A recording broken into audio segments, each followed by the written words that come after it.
Now children, what is percolation? Percolation means oozing or filtering or trickling of water from different types of soil.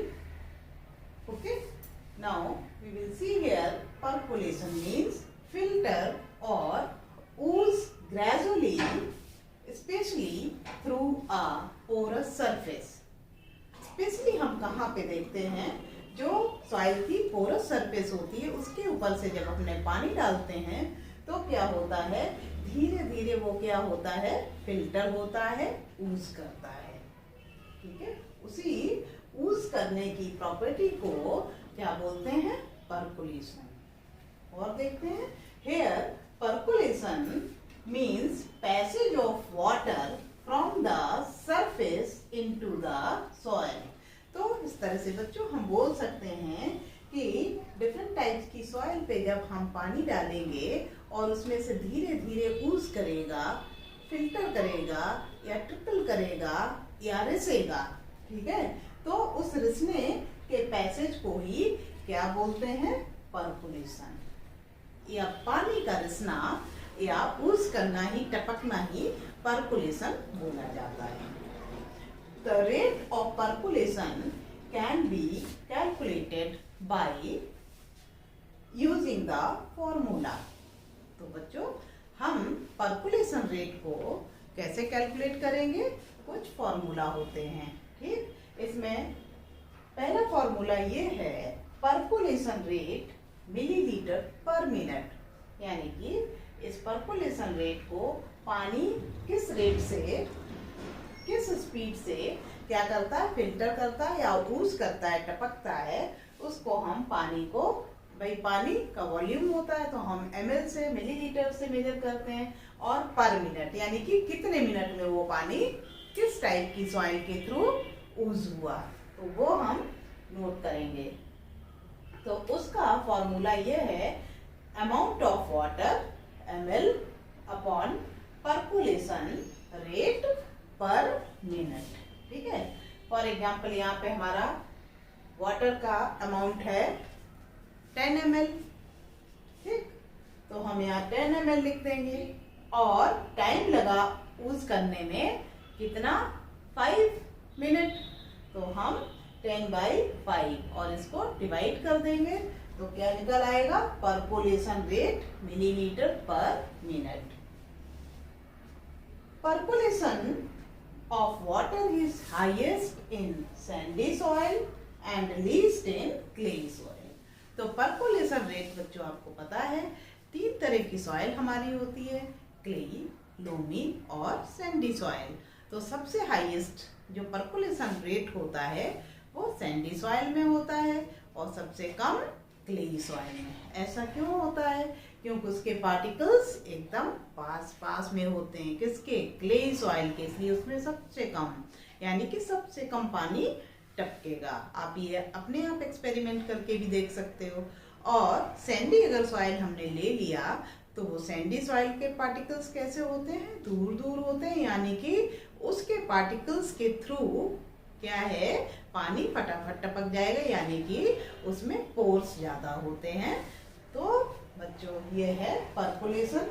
ये पहली property थी percolation of soil की. Next property हम आपको बताते हैं.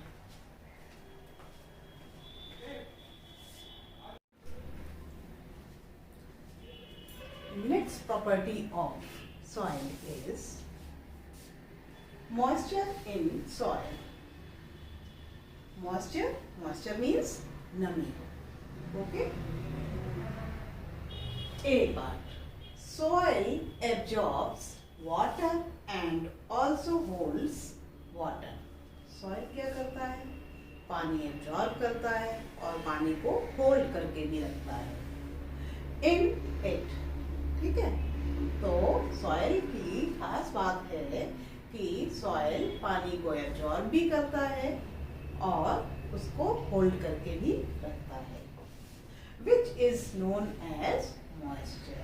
उसी को क्या बोलते हैं, moisture. The capacity of soil to hold water is important for various crops. पानी को होल्ड करके रखना डिफरेंट टाइप की सॉइल के लिए बहुत ज़्यादा इम्पॉर्टेंट है क्रॉप के लिए। ठीक है, क्रॉप की पैदावार या फसल की पैदावार कहाँ होती है? सॉइल में होती है। इसलिए पानी को होल्ड करके रखना बहुत ही जरूरी होता है सॉइल के लिए।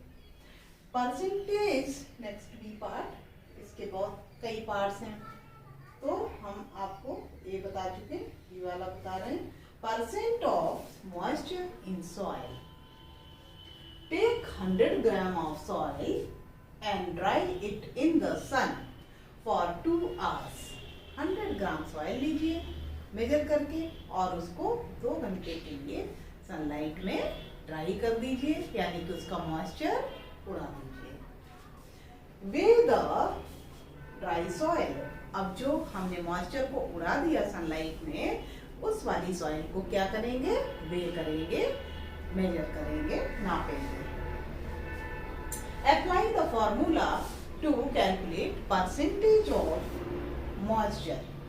अब हम percentage of moisture को कैलकुलेट करने के लिए ये फॉर्मूला यूज करेंगे। क्या है? Percent of moisture in soil is equal to weight of moisture in gram divided by original weight of soil sample. ठीक है, यानी कि जब हम वेट लेंगे सॉइल का, जब उसमें मॉइस्चर प्रेजेंट नहीं होगा, ठीक है, यानी कि हमने ड्राई किया हुआ है, और दूसरे टाइप की ओरिजिनल वेट करेंगे उस सॉइल का जिसमें पहले से मॉइस्चर प्रेजेंट होगा। यानी कि एक मॉइस्चर वाली सॉइल जिसमें पानी प्रेजेंट है, मॉइस्चर प्रेजेंट है, वो सैंपल लेंगे, और दूसरी वाली सॉइल उसको मेजर करेंगे जिसमें से हमने पानी उड़ा दिया है। ठीक है, and divide in multiplied by 100।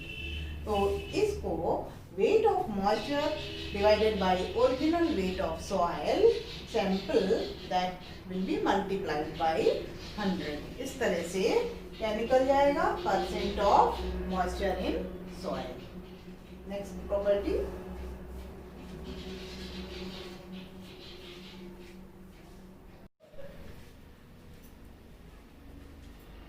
now next property of soil, that is simmering of air। तो बच्चों, ये simmering of air क्या होता है? आपने देखा होगा जब बहुत गर्म दिन होता है तो क्या है, रोड पे या लैंड पर हवा जो है वो इस तरह से सिमर करती हुई नजर आती है, यानी कि उसकी लहरें जैसी आपको उठती हुई दिखाई देती हैं, यूं करती हुई। आपने कभी ऑब्जर्व किया होगा कि हम जब छत पे खड़े होते हैं तो झांक के जो दीवार के साइड में देखते हैं तो वहां पर भी ऐसे ऐसे हवा क्या है, जैसे पानी बह रहा हो, ऐसा लगता है, तो उसको सिमरिंग बोलते हैं। तो ऐसा बच्चों होता क्यों है? क्योंकि जो वहां पे मॉइस्चर प्रेजेंट होता है लैंड पे या सरफेस पे, तो वो सन की जब लाइट पड़ती है तो वो क्या है, मॉइस्चर बाहर निकलता है वेपर्स के फॉर्म में, और वो क्या होता है, रिफ्लेक्ट करता है एयर को। तो उस वजह से ये सिमरिंग प्रॉपर्टी होती है। तो देखते हैं बच्चों, on a hot summer day the air above the land seems to be simmer। कब होता है ऐसा?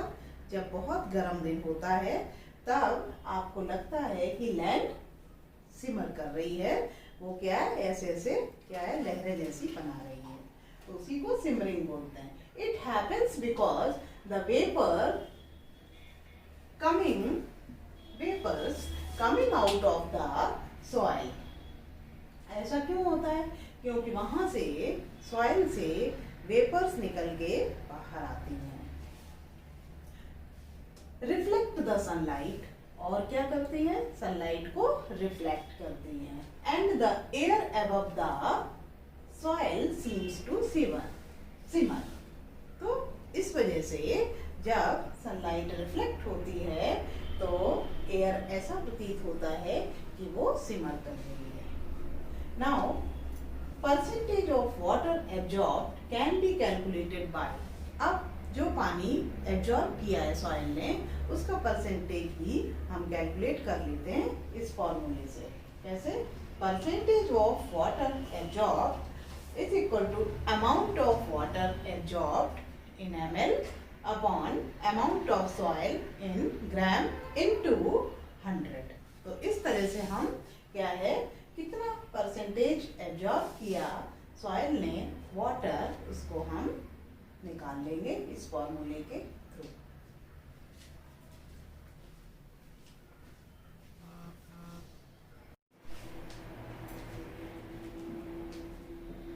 Now children, it's the last topic of this chapter.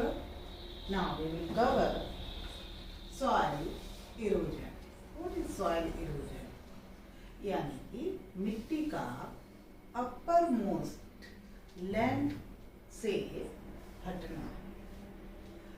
The removal of uppermost layer of land by the action of air, water or ice is called soil erosion.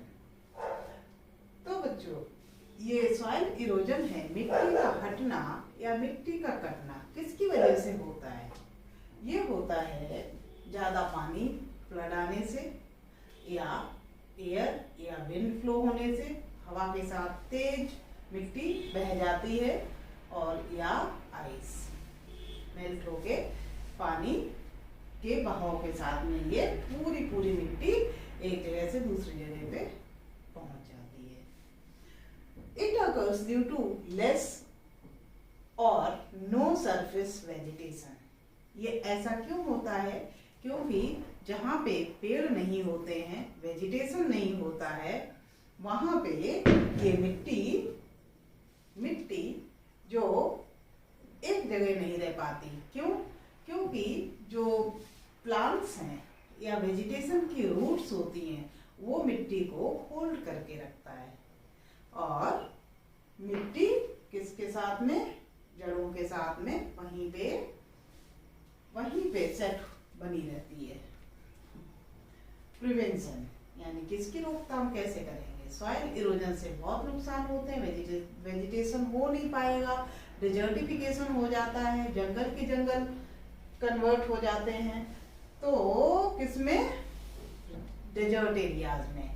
तो वहां पे कोई भी vegetation नहीं हो सकता जहां पे वन नहीं है, जंगल नहीं है, घास फूस नहीं है। तो इसको सॉइल इरोजन को रोकने के लिए, रोकथाम के लिए हमें प्लांटेशन करना चाहिए। By planting more and more trees, हर जगह लगाने चाहिए। Various types of crops are grown in different types of soil. मतलब बहुत सारे तरीके की जो क्रॉप्स होती हैं वो वेरियस टाइप की सॉइल में होती हैं। जैसे क्लेई एंड लोमी सॉइल, इसमें किस टाइप की फसल पैदा होगी? Best for cereals like wheat, gram.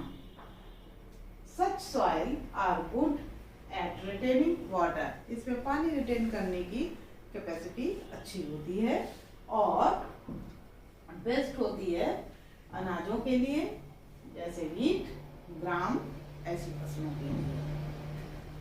Next, rich soil rich in clay and organic matter. ऐसी सॉइल जिसमें क्ले ऑर्गेनिक मैटर होता है वो बेस्ट होती है पैडी के लिए। ठीक है। Loamy soil which drain water easily and good for lentils, मसूर एंड पल्सेस। मसूर की दाल, ठीक है, और बाकी पल्सेस के लिए इस टाइप की लोमी सॉइल बहुत अच्छी होती है।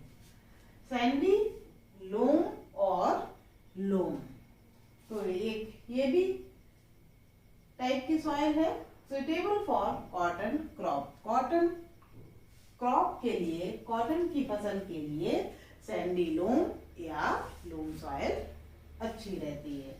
तो बच्चों, ये चैप्टर यहीं पे एंड होता है। आपको पसंद आए तो लाइक करना, सब्सक्राइब करना, कमेंट करना। Thank you.